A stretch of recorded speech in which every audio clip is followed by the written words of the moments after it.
Old is கோல்டுன்னு சொல்லுவாங்க. ஆனா கோலி old is bolt. இவர்கிட்ட கொஞ்சம் கூட எனர்ஜி குறையாது. ஏன்னா இவரோட ரத்தத்துல ஓடுறது ஹீமோகுளோபின் கிடையாது. கிரிக்கெட்டோட வெறி. 36 வயசுலயும் ஜிடிக்கு எதிரா ரபடா வீசின 2வது ஓவர்ல 5 4 அடிக்கிறாரு. சிங்கம் வயசானாலும் வேட்டையாடுறத மறக்காதுன்னு சொல்லுவாங்க. ஆனா இந்த சிங்கம் வயசு ஆக ஆக தான் வேட்டையாடுறத வேலையா வச்சிருக்கு. சூரியவன்ஷி, அபிஷேக் சர்மா எல ரத்தம் ஆரஞ்சு கேப்காக அலைபாயுது. T20ல ரிட்டையர்ட் ஆன பிறகும் அவங்களுக்கு ஈக்குவலா இல்ல அவங்கள விட 10 மடங்கு மேல ஏறி நிக்கிறாரு கோலி.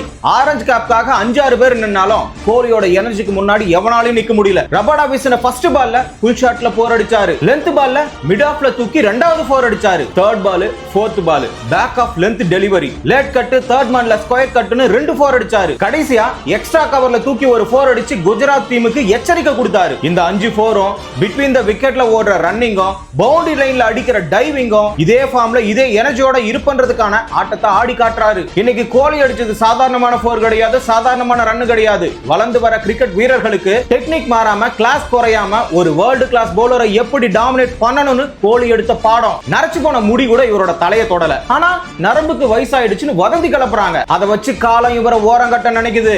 ஆனா இவர் காலம் மாதிரி எழுந்து நின்று ஆடுறாரு. கோலி இந்த வயசுலயும் ஆக்ரோஷமா ஆடுறதுக்கான காரணம் என்ன தெரியுமா?